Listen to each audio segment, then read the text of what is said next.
예, 이 성경에서 가장 위대한 승리의 장이 열왕기상 18장입니다. 또 마지막 46절도 엘리야에게 여호와의 능력이 얼마나 크게 임하였는지, 아합이 마차를 타고 갔을 텐데 아합보다 먼 길을 하루 종일 그렇게 영적 전쟁을 하고도 여호와의 능력이 임하여서 힘있게 달려가는 모습으로 18장은 끝났습니다. 19장 1절은 아합이 이제 그날 밤에 궁전에 돌아가 자기 아내에게 모든 일을 이세벨에게 고하였다고 했습니다. 그러면 이제 그 나라의 모든 바알 아세라 선지자들이 다 죽임을 당하고 여호와 하나님이신 것을 증명하는 불이 내리고 이랬을 때에 또 비도 내리고 웬만한 사람 같으면 이 19장 1절 남편의 이 모든 얘기를 듣고 이세벨 이 아내로서 정말 그러냐고 우리가 신앙생활을 잘못했나 보다고 이렇게 얘기할 수도 있는데, 이세벨이라는 여자는 왕비는 워낙 독했던 것 같습니다. 당장 그 엘리야에게 사자를 보내서 내가 내일 이맘때 네 생명으로 오늘 죽은 바알 선지자처럼 죽게 하겠다. 내가 그걸 너를 죽이지 못하면 신들이 내게 벌 위에 벌을 내림이 마땅하니라. 이렇게 강력 경고를 하였습니다. 그러나 2절의 이 이세벨의 경고는 그렇게 잘 생각해 보면 신들이 내게 벌 위에 벌을 내립니다. 그 신들은 그날 다 죽어버렸는데 이 말이 앞뒤가 좀 맞지 않는 왕비로서 이런 말을 할 수는 있지만 엘리야가 누굽니까? 그렇게 위대한 능력의 종이 이 말 한마디에 그렇게 18장을 생각하면 눈 하나 깜짝 안 할 거 없고, 그러냐? 내가 바알신하고도 싸웠는데 내일 한번 대결을 하자. 이렇게 반응하는 것이 이제 논리적으로 진행적으로 볼 때는 좀 합당해 보입니다. 엘리야가 누굽니까 도대체?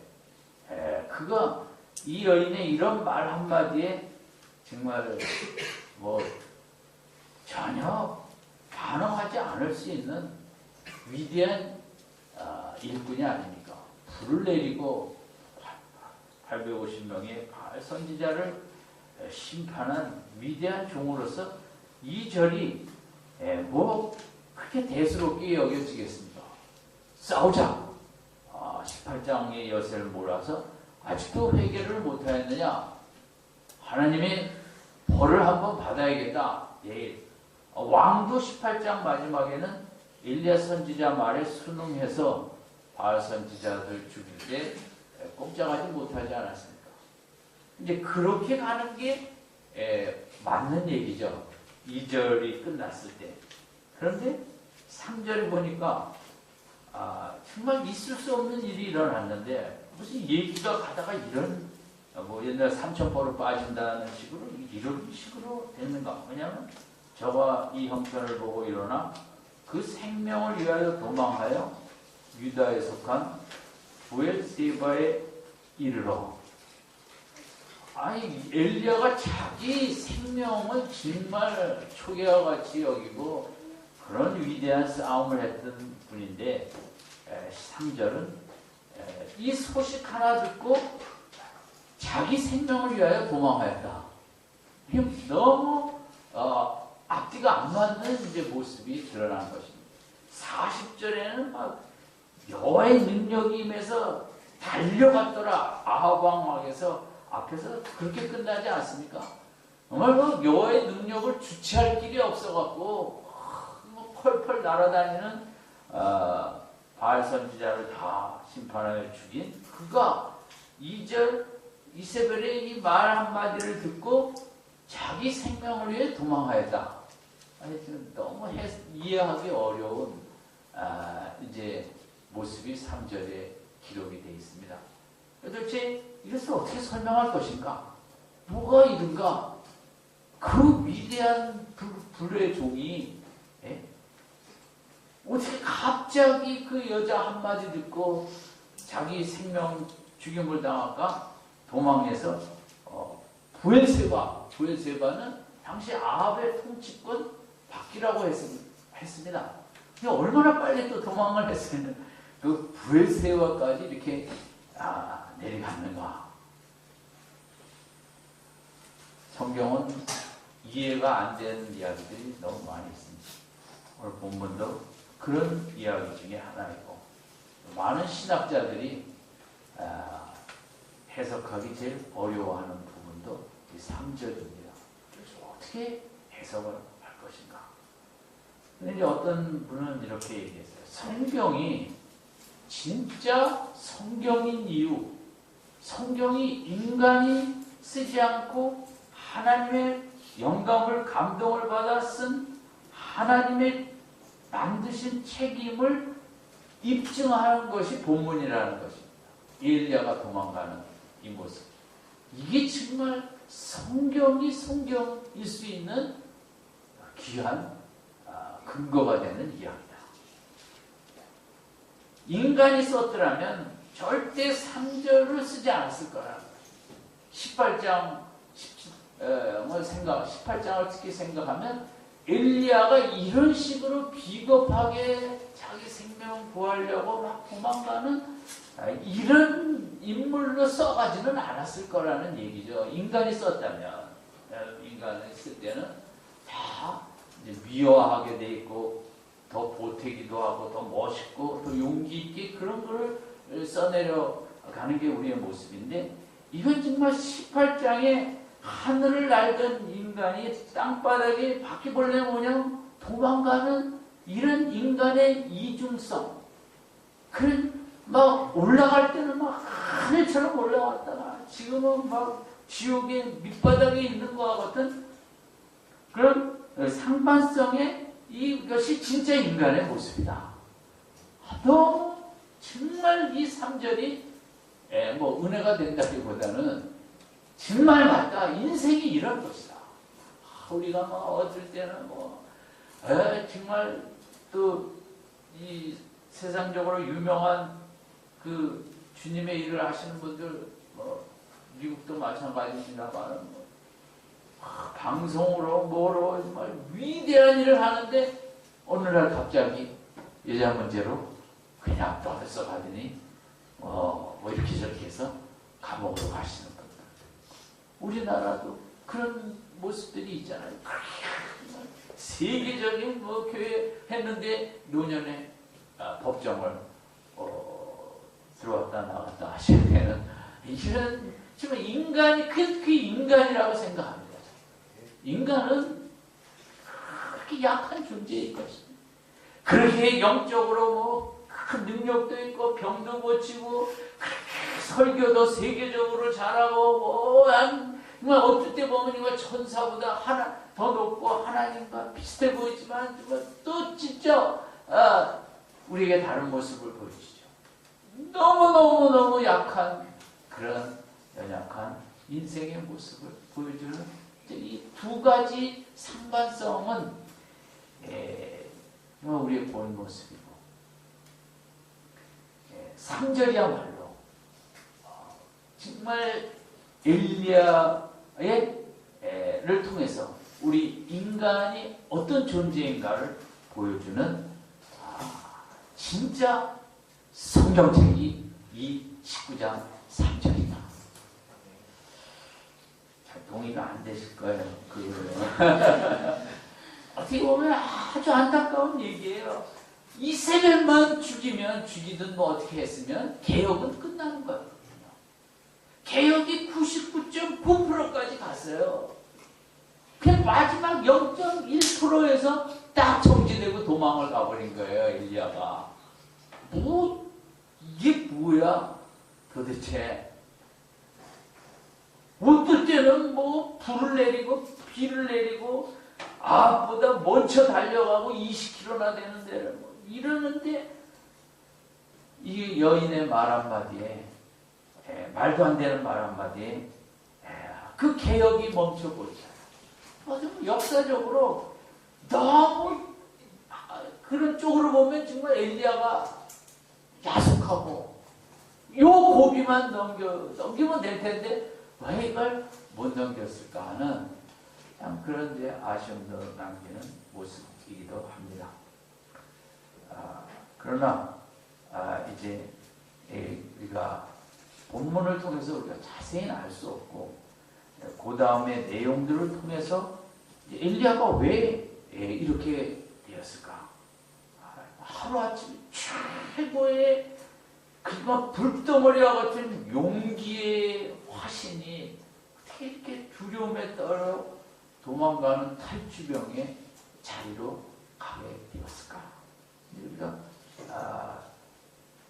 좀 생각을 해봐야 되겠죠.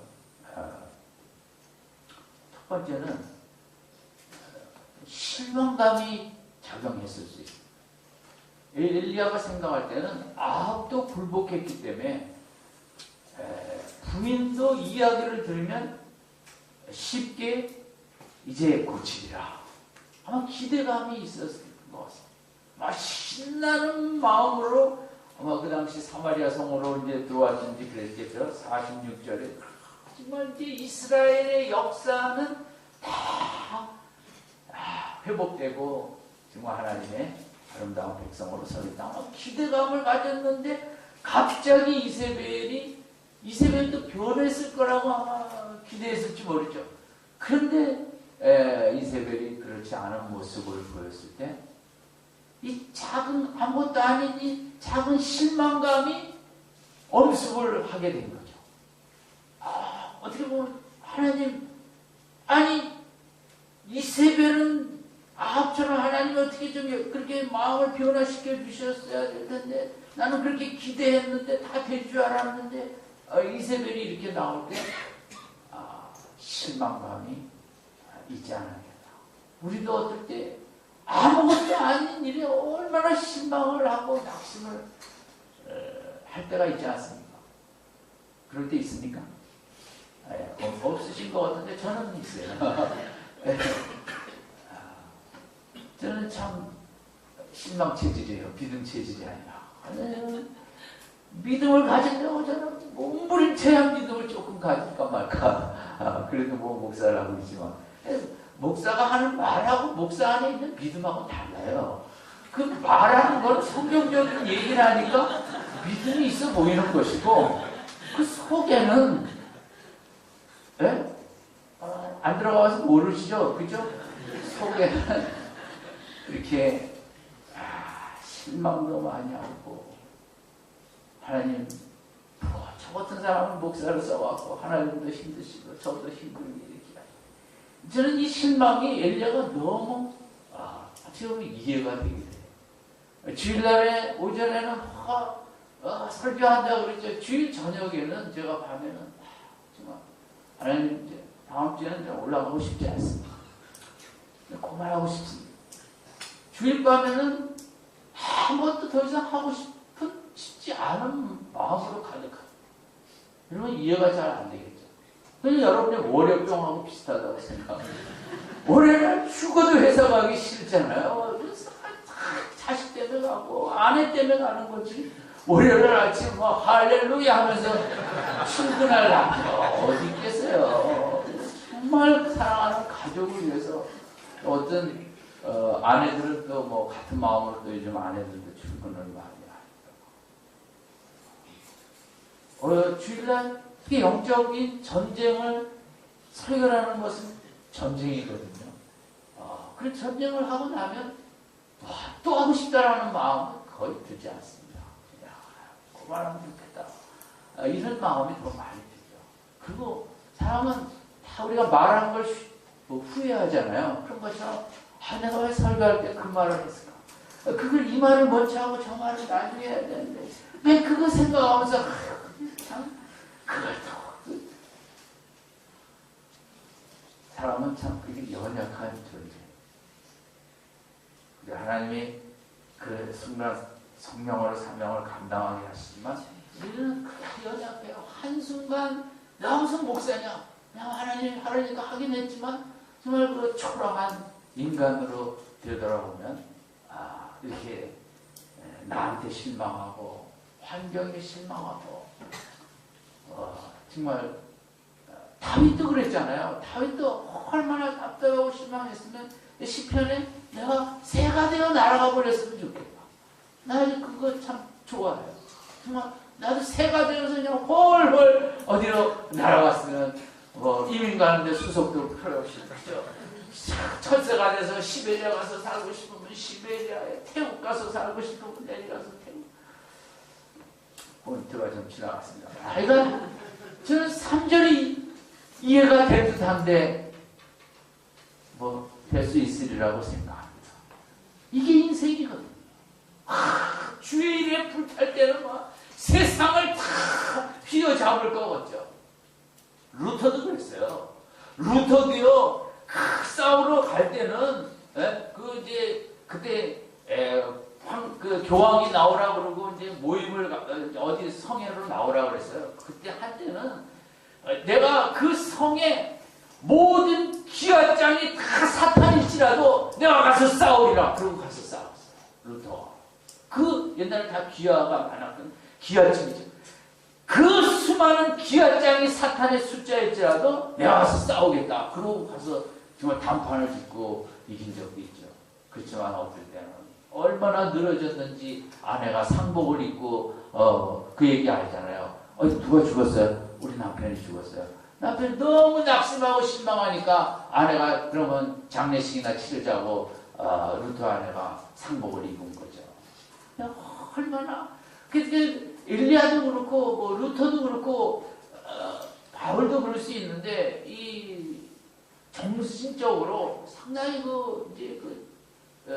기질이 강하기도 하면서 우울증도 심하고 이 큰 주의 일꾼들이 성경에 나타난 일꾼들이 우울증이 이게 싸움되는 게 너무 힘들고 지치고 그렇기 때문에 엘리야도 그런 식으로도 또 해석을 하죠.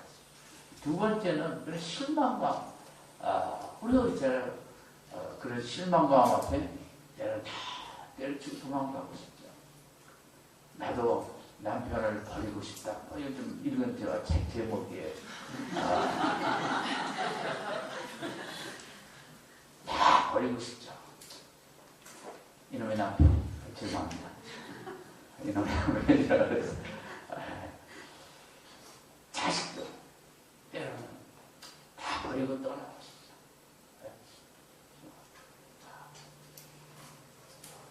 엄마 마음 안정하십니까? 이런 책도 있어요. 제가 아주 은혜를 받은 책이에요. 엄마 마음 안정하십니까? 너무 엄마 마음이 불행하니까 그러지. 두 번째는 엘리야가 이렇게 도망가는 데는 사탄을 좀 쉽게 본 거. 교회에서는 하나님을 많이 가르치지만 사탄도 가르쳐야 되거든요. 사탄이 늘 사탄만 생각할 필요는 없는데 사탄도 또 생각은 해야 돼요. 왜냐하면 사탄의 역사가 너무 많거든요. 낙심의 영, 불안의 영, 비교의 영, 절망의 영, 교만의 영, 별의별 영으로 다 우리에게 역사하는 요즘 교회는 너무 또 사탄 얘기는 안 하는 게 문제라고 그래요. 고상하게 무슨 사탄이냐, 귀신은 귀신이고 그렇지 않아요. 복음서는 맨 예수님이 더러운 귀신하고 싸우는 얘기가 복음서의 핵심인데요. 근데 사탄이라는 게 이세벨에서 보면 정말 만만치가 않아요. 다 끝난 것 같은데 또 이 사탄이 이 한 여자, 이 왕비니까 이 여자 붙잡고 막 징어심을 촉발해갖고 막 마지막까지 그냥 역사하는 거죠. 엘리야는 이만하면 영적으로 끝났다고 봤는데 사탄은 보험서에서도 예수님이 고칠 때 그런 얘기 있잖아요. 조용히 나갔더라. 꽤 소리 지르고 경련을 일으키며 나갔더라. 그런 얘기 많아요. 사탄은 끝까지 이 경련을 일으키며 이거 봐라, 난 게 아니라 다 죽은 거다가 이런 식으로 끝까지 역사를 하는 게 사탄입니다. 엘리야가 어떻게 보면 이 이세벨이 사실 주범아니에요. 좀 바보 같은 거죠. 뭐 이세벨을 좀 시켜본 거죠. 그 이세벨 속에서 역사하는 영을 이건 정말 또 하나 그 앞에 있는 갈멜산 제단에처럼 이거 정말 이것도 크게 싸워야 될 대상으로 생각하지 않고 좀 쉽게 생각했던 것 같아요. 우리가 쉽게 생각하다가 또 이렇게 무너질 때가 많죠. 끝까지 계속 경각심을 갖고 싸워 나가야 되는데 이만하면 된 것 같다 하다가 이렇게 그쪽에서 사탄이 최후의 발악을 하며 나올 때 엘리야가 무너져요. 사탄은 쉽지 않아요. 예수님도 이 땅에 오셔서 제일 힘든 싸움이 바리새인들 아니에요? 바리새인들이 하도 돌대먹게 그러니까 너의 아비가 뭐라 그랬어요? 마귀라고 그랬어요. 바리새인. 지금 이스라엘에서 가장 존경받는 영적 지도자지만 예수님은 바리새인을 속의 형식적인 그런 신앙생활을 통해서 성경을 부분적인 해석으로 백성들을 이끌어가고 진리 앞에 한쪽만 보고 다른 쪽에 눈 감는 이 근원을 마귀라고 봤어요. 마귀라고. 바리새인에. 오늘도 그럴 수 있어요. 너희 아비가 마귀라고 그랬어요. 바리새인 보고. 예수님도 너무 정말 그 바리새인의 강파가 앞에 이기지 못한 거죠. 예수님은 끝내 어떻게 보면 그냥 처절하게 싸움만 싸우다 간 거예요. 십자가라서 복음의 세계를 열었지만 바리새인들이 끝까지 마음을 안 여는 거죠. 자기가 믿는 진리가 옳다고. 오늘 또 나도 그럴 수 있어요. 오늘 나도 무슨 적당히 기도하면 된다. 적당히 뭐 하면 된다. 이게 정말 이런 것도 정말 우리가 싸워야 될 건데 잘 안 싸우거든요. 어렵죠. 어떻게 보면 마귀는 적당 신앙으로 우리를 끌어가는 거니까. 보세요. 베드로도 마지막에 사탄이 밀가부로도 너를 청구하였다. 그래서 사탄은 제일 그래도 그 리더라는 제자 그 베드로를 그렇게 무너뜨리고 싶었던 거예요.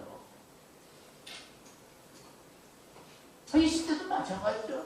잘 무너뜨리고 싶으면 목사고 장로고 권사겠죠. 구역장이고 교사고 성가대 대장이고 성가대 지휘자고.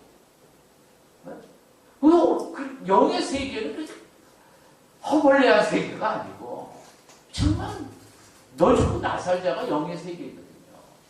어떻게 해서든지 하나님을 시시하게 알게 하는 이 싸움이거든요. 하나님을 더 알까봐 그냥 정말 처절하게 막는 거죠. 하나님을 더 깨달아 알까봐, 하나님의 위대하시고 크심을 더 체험할까봐, 더 알까봐 그냥 그걸 어떻게 해서든지 필사적으로 막는 영적 전쟁의 시대가 이 시대인 줄로 믿습니다. 어떻게 해서든지 시시하게 하나님을 알게 하려고. 우리가 그냥 가만히 있어서 그렇지 오늘 교회의 모습들을 보면 얼마나 지금 사탄이 교회 속에 많이 역사하는가. 3, 40년 전하고 지금의 교회는 말할 수가 없는 거죠. 얼마나 사탄이 이 시대의 교회를 집중 공격을 하려. 우리도 카페가 있지만 교회 카페 교회의 본질을 교회는 부재하는 것도 아니에요. 교회는 기도하는 것이죠.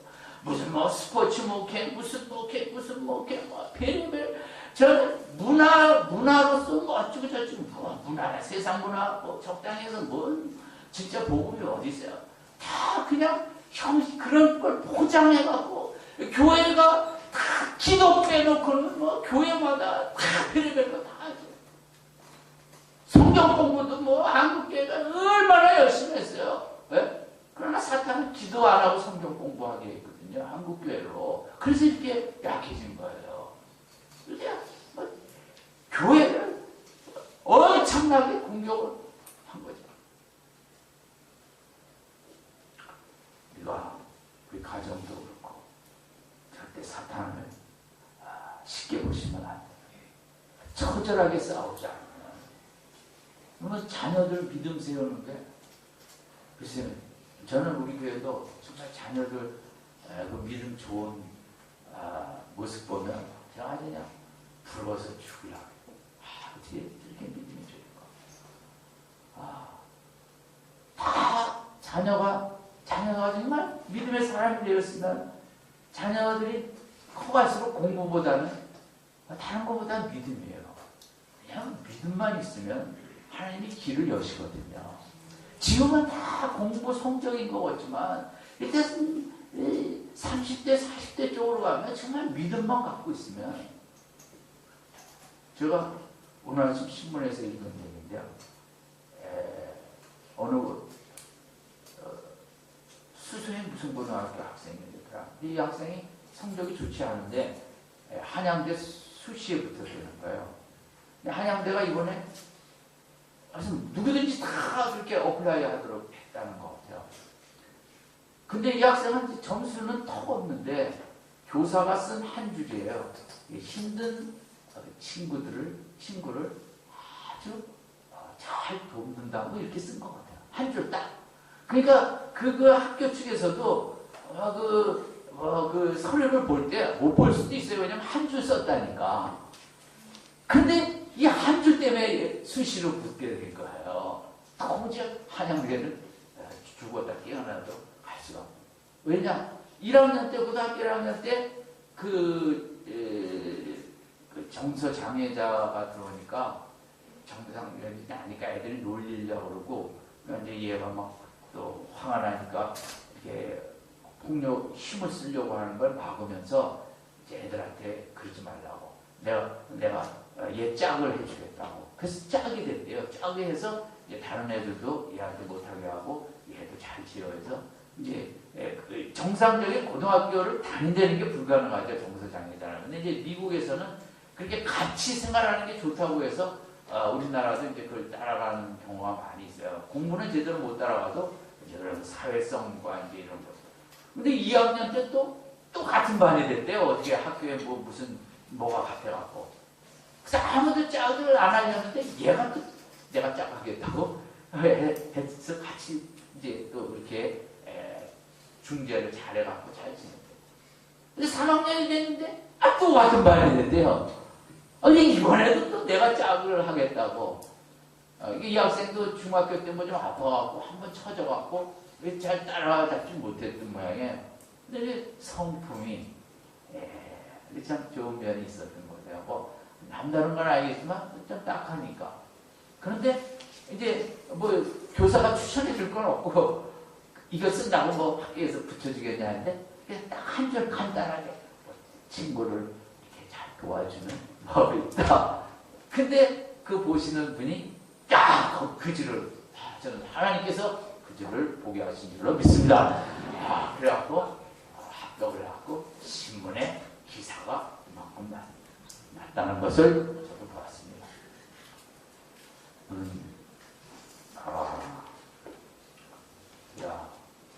정말 공부뿐만 아니라 이 시대에 좋은 성품만 준비해도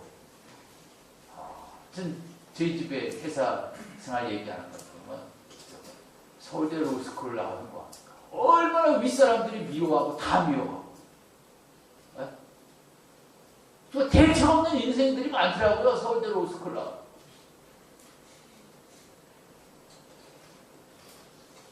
우리가 잘 믿음 안에서 키워놓으면 요셉도 그래요. 요셉이 제가 연구하는 바에 가면 그만큼 뭔가가 준비가 됐으니까 글 높이 쓰지 그냥 뭐 어느 날 갑자기 그래도 준비되시네라 그래서 올라갈 수는 없는 거죠. 그럼 그래도 성실하게 뭔가 그런 성품들을 이렇게 준비해 나가면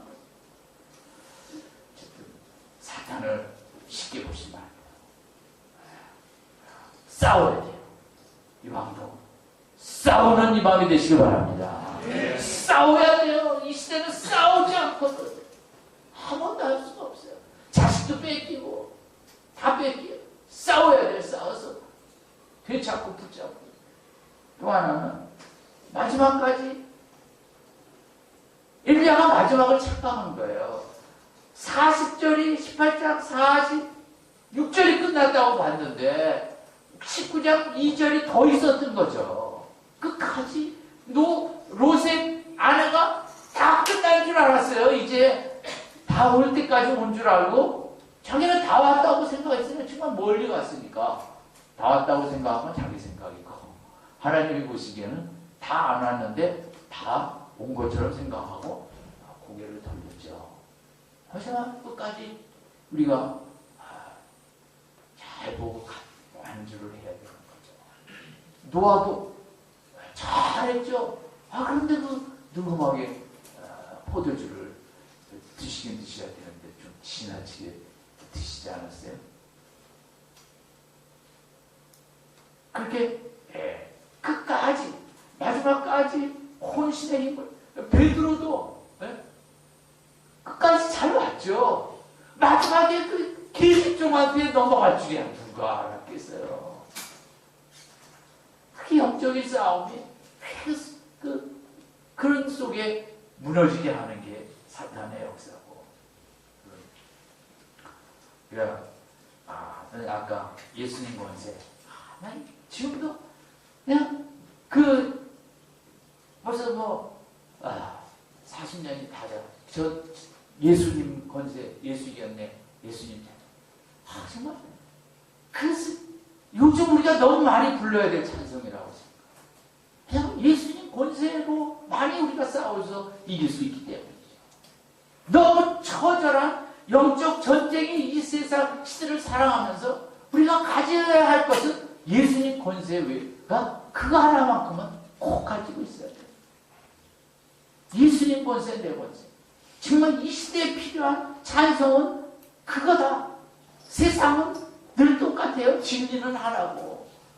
우리가 이길 수 있는 길은 예수님 권세밖에 없는 줄 믿습니다. 까지 예수님 권세 붙잡고 오늘도 내 자녀 속에 있는 세상적인 영을 다 내어쫓기 바랍니다. 남편 속에 있는 낙심과 근심의 이런 영들 예수님 권세로 다 내어쫓는 이 밤이 되시기 바랍니다. 예수님 권세 외에는 우리가 살 길이 없는 거죠.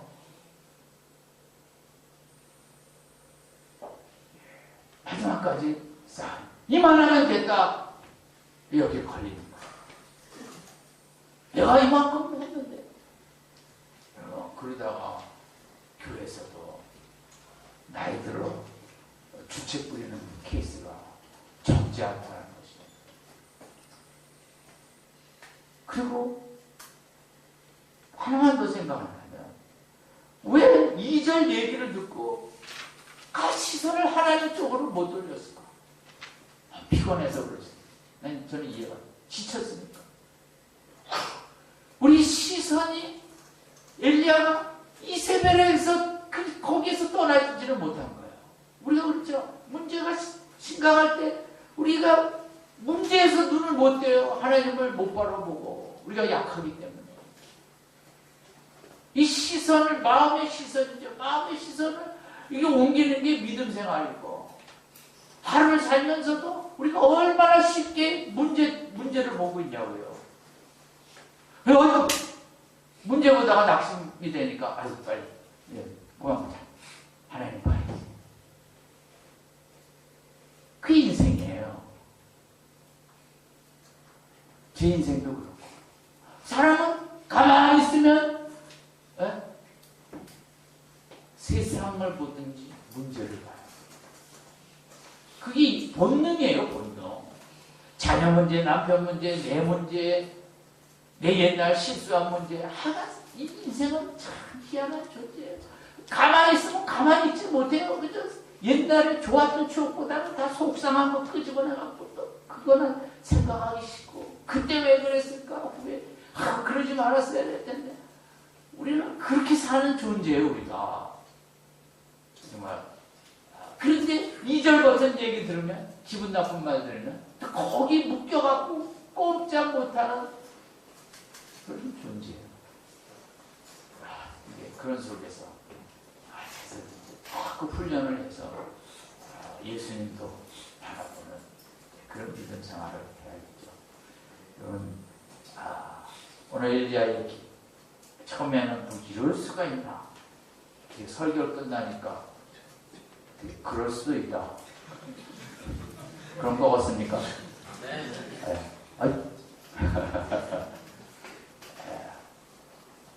보고 이 사람도 선지자야. 그렇지만 인간이 다 그렇지. 내가 그런데 뭐 누구를 탓해? 우리가 똑같은 성정을 가졌다 그러니까. 우리도 교회 열심히 할 때 오블락에 열심히 합니까? 뭐 헌신하고 희생할 때 너한테 대한 너 마귀처럼 뭐 그냥 샥샥샥 그립니다.